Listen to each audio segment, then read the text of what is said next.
It's time for Takes on Takes, the episode where we give our take on your take today on the Locked On NFL Scouting Podcast.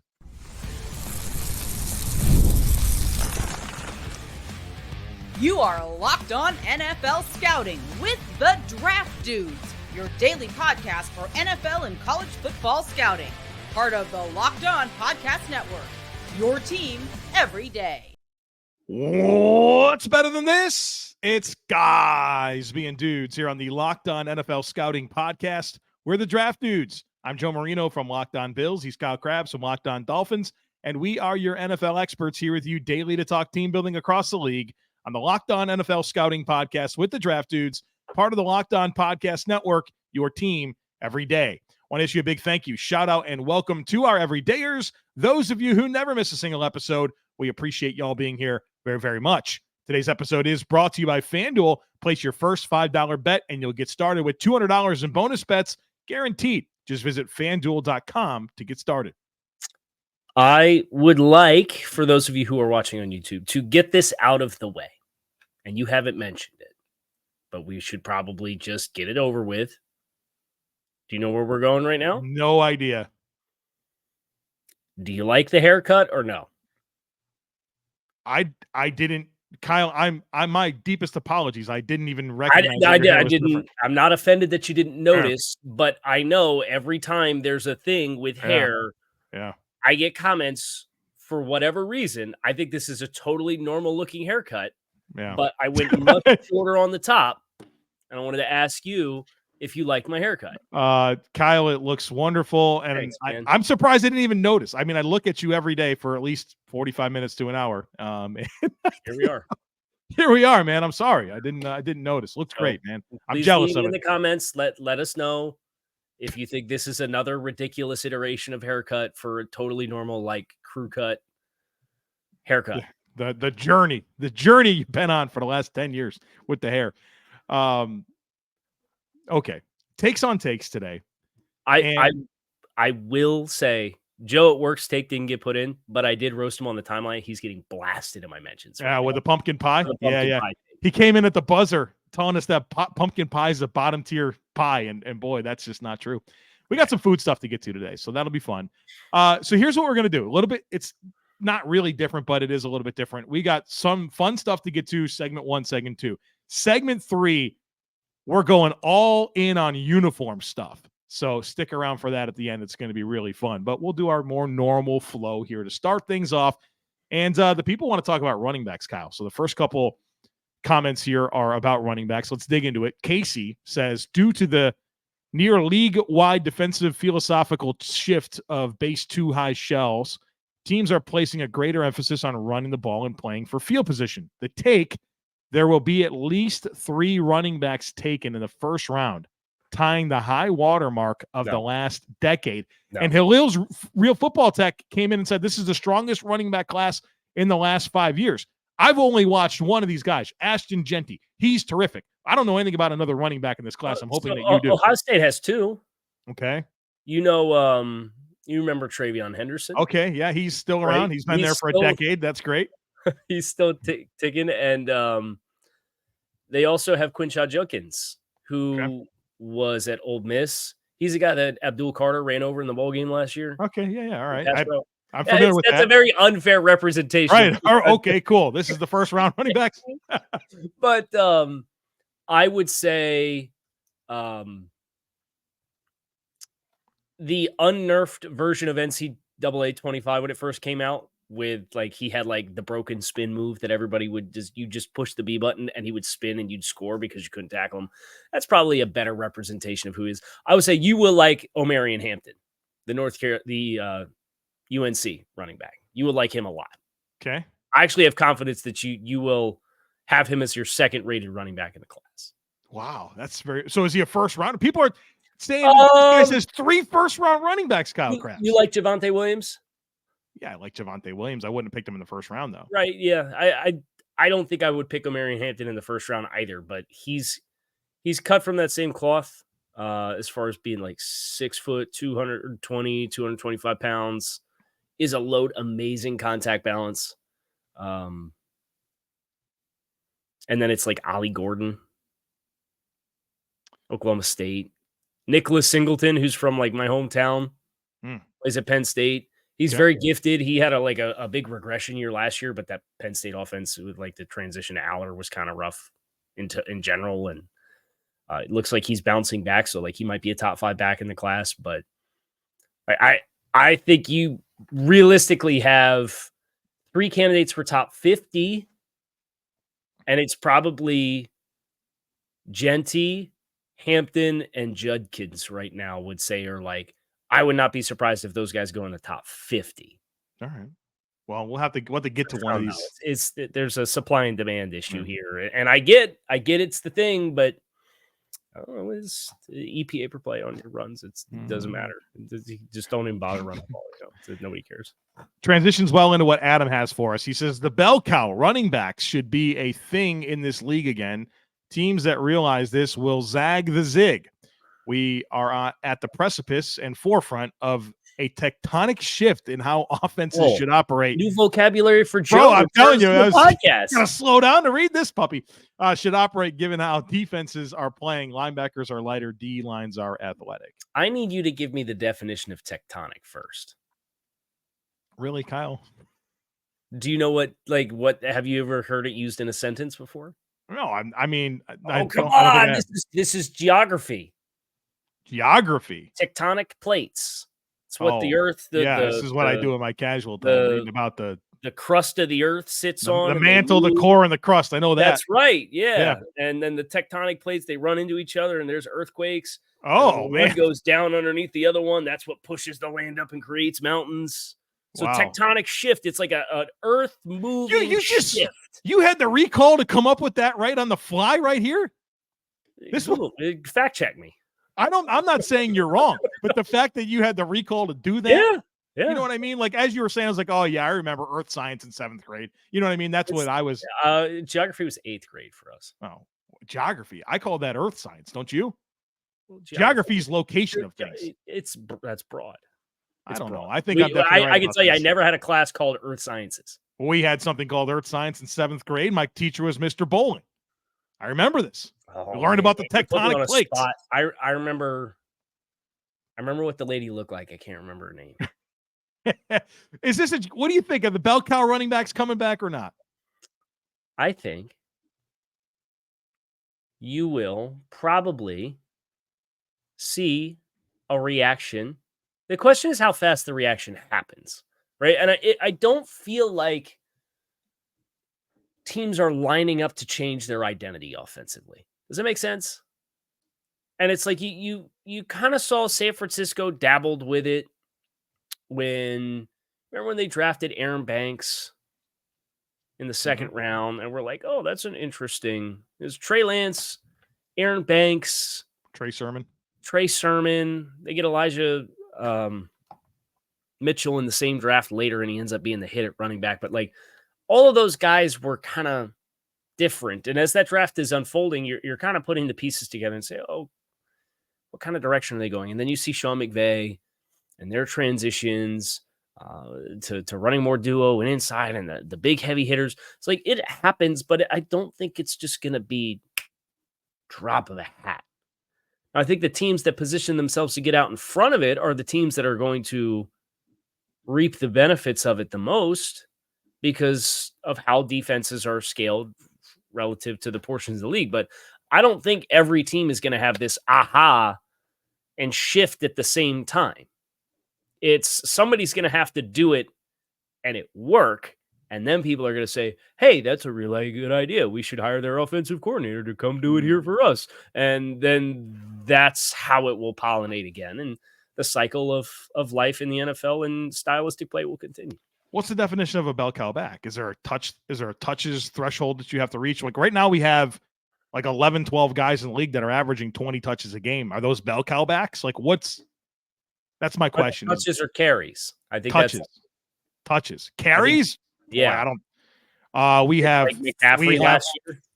Dude, we have 4 right now this year that are averaging 20 rushing attempts per game. 4.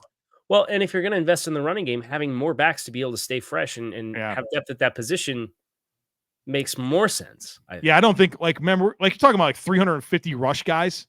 attempts. You know what I mean? Like those guys aren't happening. I think, yeah, with player wellness, like that, those days feel largely like they're gone. Yeah, You I might get some agree. unicorn guys that justify it, but the running can be up without the lead back, right? I still think there's the injury component, and I still think that there's the ease of finding running back production that plays into the equation.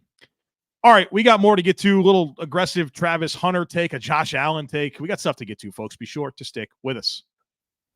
With Robinhood Gold, you don't need a silver spoon to eat up the financial favors of the 1%. Robinhood Gold allows others to get rates and perks usually reserved for the high society. Now, the resourceful individual with Robinhood Gold can earn the very liberal rate of 4.5% APY on uninvested cash, receive unlimited 1% deposit bonuses, and be rewarded with a handsome 3% retirement boost on an IRA account. Robinhood Gold provides the privileges of a high net worth for any net worth. These generous benefits are now available for only $5 a month. The new gold standard is here with Robinhood Gold. Sign up at Robinhood.com/gold. Terms apply. For product-specific disclosures, visit Robinhood.com/gold. Investing involves risk. Rate may change. Gold membership is offered by Robinhood Gold, LLC. PrizePicks is America's #1 daily fantasy sports app with over 5 million active members. PrizePicks is the easiest and most exciting way to play daily fantasy sports.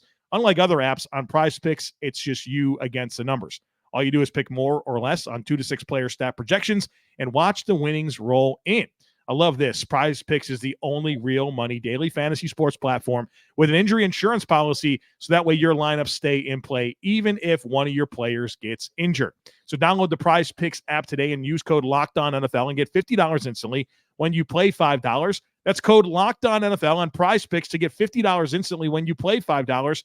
You don't even need to win to receive the $50 bonus. It's guaranteed. PrizePicks, run your game.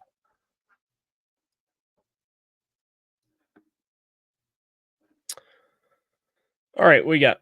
All right, let's Vontel. Vontel declares himself as back. Vontel is back. That's the start of the take. We'll see. As this is aggressive.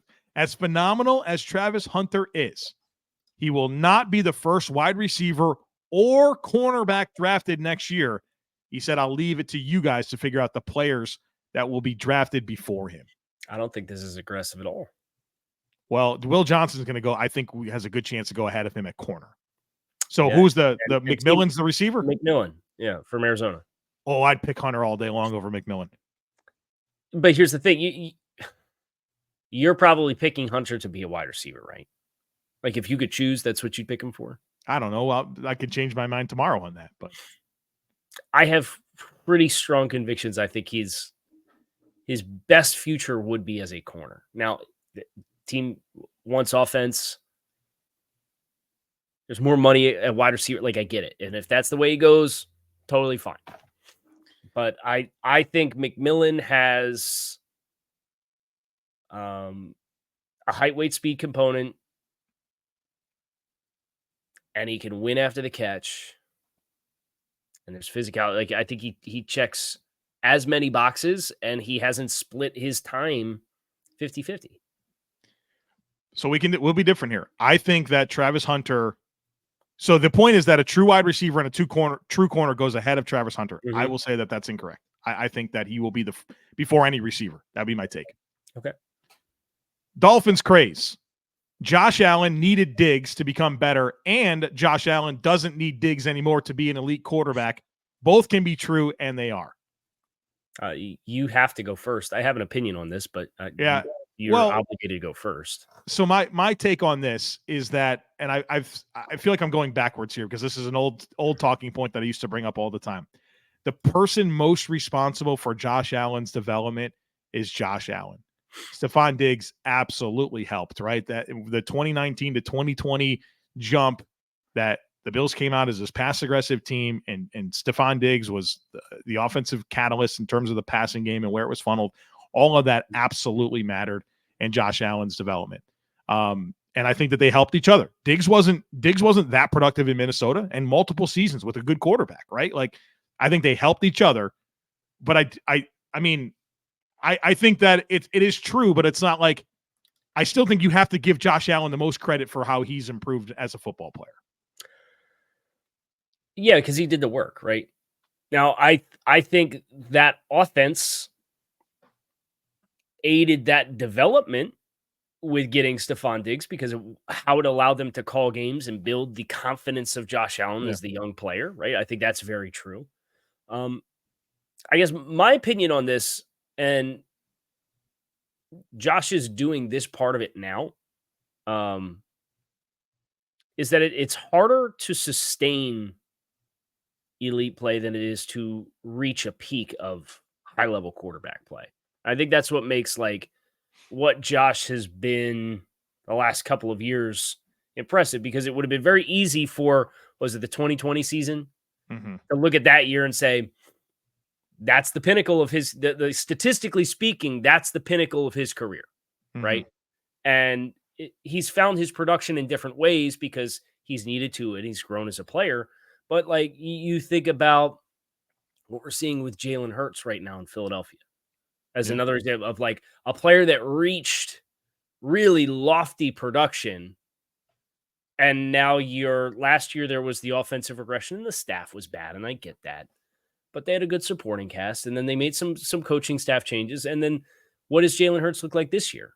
Right. So it's one thing to have it click and you have the cast around you to let it click, but the growth that's needed as a player, I think that's where, that credit goes to Josh Allen, because it's a lot easier to have the right pieces around it and have it catch fire, and then something changes or you can't replicate it year over year. Right.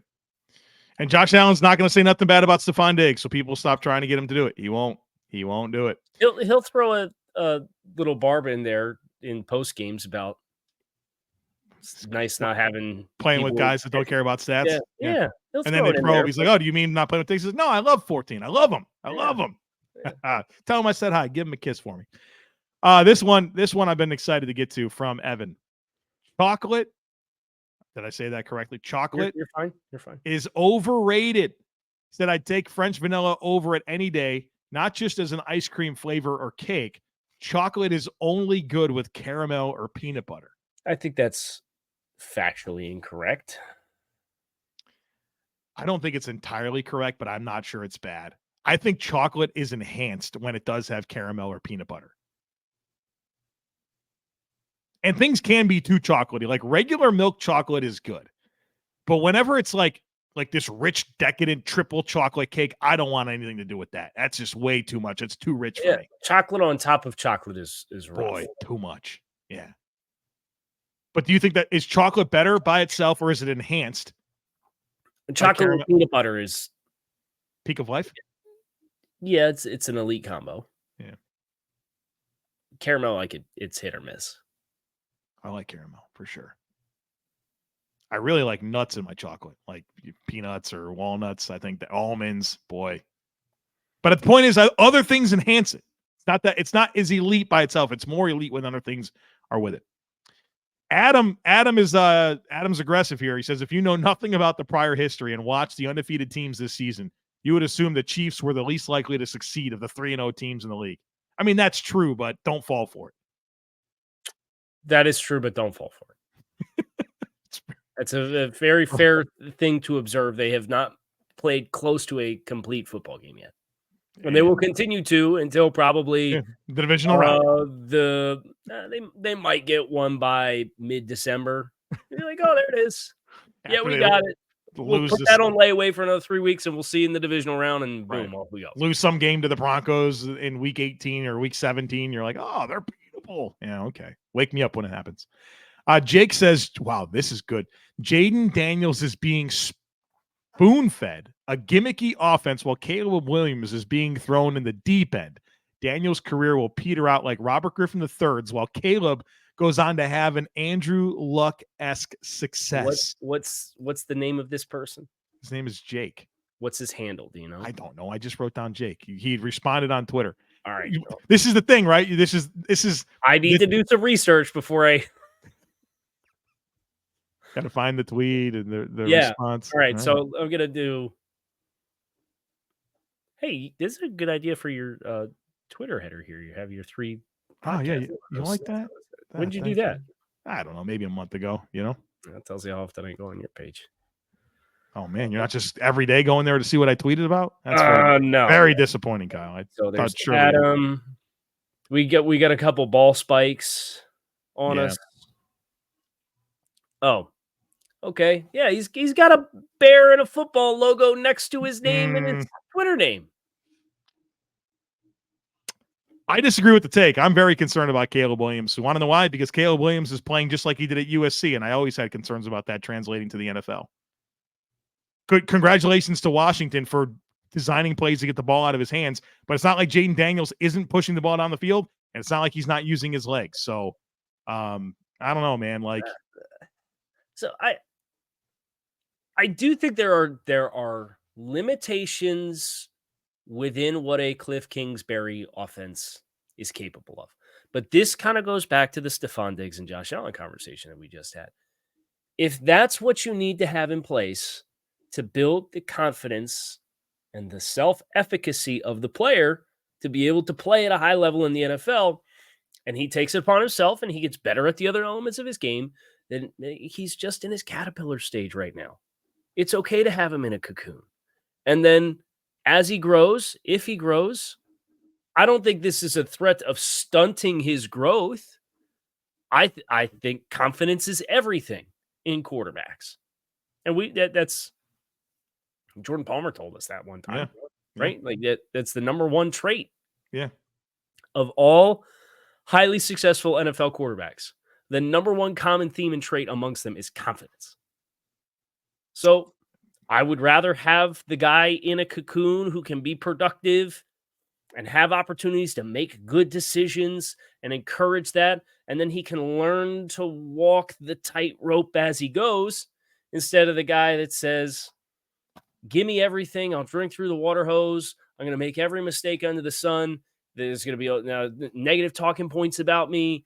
And I have to figure everything out all at once.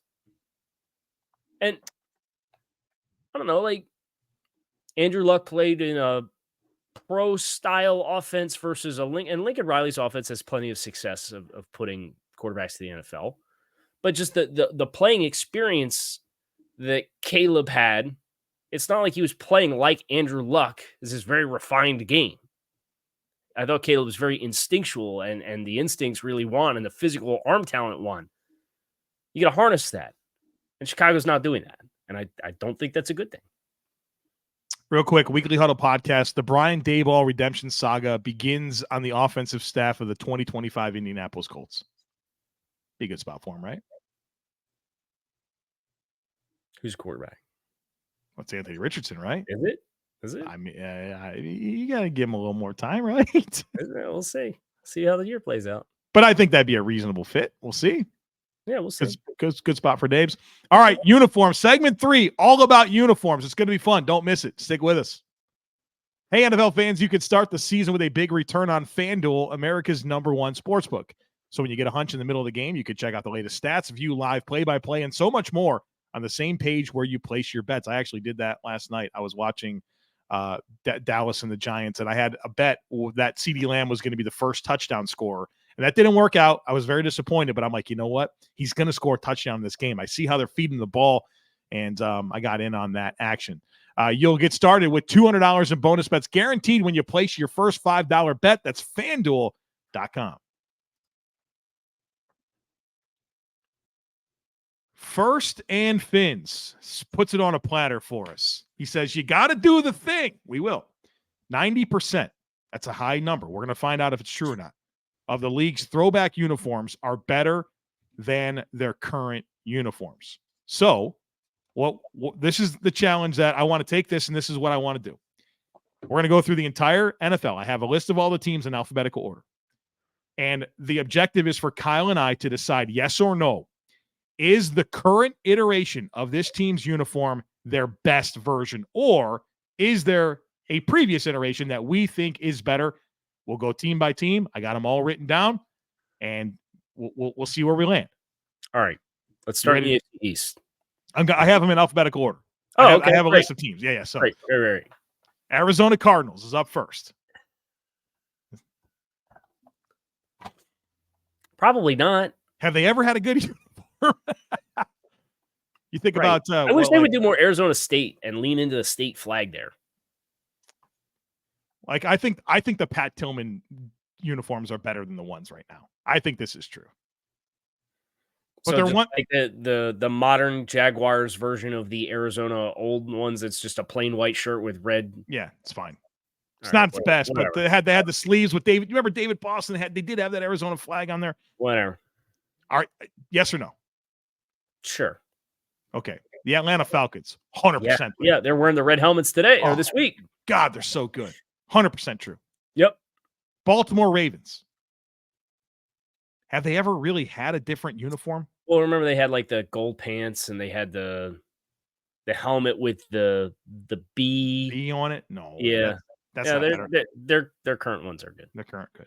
Okay, Buffalo Bills. Yeah, the red helmet. You think the red helmet's better than right now? Yeah. Okay, you can have that one. I think their current iteration is their best iteration. Carolina Panthers. What's different? They've had very modest tweaks. Like they tweaked the logo slightly. They've changed like some of the striping, like their original uniforms. I think they're probably at their best right now. It's fine. Yeah, like I want to definitely like if it's going to be true, I want it to be like definitely true. Yeah. Chicago Bears, have they ever had a different uniform? Yeah, they had like the Michigan. Oh no, this is better. Yes, right? I agree. Cincinnati Bengals. Boomer Esiason, Carl Pickens. These are better. They've cleaned them up. Like the Carson Palmer, Chad Ochocinco's. Too many panels. Those were bad. I think this is it. I think they're in the peak of their uniforms. They are. Cleveland Browns. What do they have? Like the white face mask now? All the cutting edge changes for Cleveland of changing the face mask color. Is there throwbacks technically the ones that like said Cleveland across like with Baker when they first got him? Oh Lord, yeah, probably. We're in the peak of Browns uniforms for Cleveland's sure. good. Dallas Cowboys. I like those white helmets they wore last night. Likewise. But then they have like the panel with the star on it. And this, I think what their regular uniform is their best iteration. Where are you at? You on a yes on this or no? I like the white helmet, but like the total package, I'm fine with. Yeah. Like, so leaving it. Yeah. Denver Broncos, obviously. Yeah, throwbacks. Please and thank Obviously. you. It's like, we did a new version of the throwbacks that are exponentially better than our Boise State uniforms, but we're gonna wear the new ones suck. The new ones suck. Bad. They just suck. Detroit Lions. 5 years. Like their throwbacks would be like what they were on Thanksgiving, with just like a silver helmet. Right. They're fine now. Green Bay Packers. Have you ever done anything different with your uniform? No. Houston Texans. Yeah, I will say some of the like original package Houston uniforms I liked more than what their like new rebrand is. I'm with you on that. Indianapolis Colts. Have you ever had something different? You change your font on your numbers. Like, I don't know. There's nothing distinctive enough there, right? A C with the state of Indiana. And this is the cut out of this. Yeah, that's good. Fine. Jacksonville Jaguars. Easy, yes. Yeah, they're originals. Yeah. Kansas City Chiefs. They had those. Remember, they used to wear those throwbacks with like the state of Texas somehow on their helmets. You never really understood why that was happening. They're fine. They're in their peak of uniform, right? Peak. Yep, they're peak. Raiders. I don't think they've ever changed a thing. You don't qualify. The Chargers. Oh man. OG powder blues, man. Yeah. Those are I would even put like the Phillip Rivers LT Antonio Gates ones up there too. They're all good. That's the thing about the Chargers. None of them are bad. Right. But I agree. The original powder blues are. Yeah. Rams. Give me the Jim Everett, like the lighter shade of yellow, the lighter shade of blue. I like those. I agree with you. Like when they first went to the Super Bowl with Kurt Warner and won. Yes, those. And then they won it. And they're like, oh, let's darken everything up and do a whole new color wheel. And not as good. I was like, I don't like it as much. This one's easy. Miami Dolphins. Yeah, throwbacks. Thanks. Right. Minnesota Vikings. kind of have like a sort of newer uniform. Well, yeah, but like, didn't they wear their like throwbacks last week? And it's like, those well, are. It's the same thing though. Yeah, they've been really Not subtle. really different. So, well, but think though, like Dante Culpepper uniforms versus Christian Ponder, like where they had like the white spirals on the. Yeah, we don't want that. We don't want that. So I would say that like their Dante Culpepper, Randy Moss version was their best one. So I'm going to say yes on this one. Okay, I'm cool with that. New England Patriots. Yeah, the red Patriot Pat or whatever. Yeah, Saints. What are we working with here? Didn't they go through a couple different color variations? That it feels skip. It feels real subtle. The New York Giants. Their best one is Giants. Yes, 90s. Yeah. Yes. The Parcells Belichick Super Bowl era. Nothing with era. the NY. Like, no. And whatever the hell they wore in week 1, that we could throw that in the dumps. The Jets. I actually think their current ones are smoking. Why? Okay, Aaron Rodgers just looks goofy in it to me. But like, why? I feel like the collar is just really awkwardly thick. I didn't have a strong reaction there. Very cool thing. The Saints website actually has a picture of their uniforms, home and away, for every year of existence. The team. We have anything meaningful to reflect upon? They're all variations of black and gold. And when block text was popular, they had block text. When the number and then like the white trim and then the color trim outside the white trim was popular, they had that. So it's just like different tweaks of black and gold. I think this is a no. You just got to say no here. There's nothing that's like, yeah. Okay, so where are you at with the Jets? You think their current iteration is their best? Either that or like the Kyle Brady. I don't know why Kyle Brady's the first name that comes to mind, but like the sack exchange version, I guess. That's where I would go. Okay. All right. So Eagles, Kelly Green. Kelly Greens, thank you. Pittsburgh Steelers. The Bumblebees. Terrible.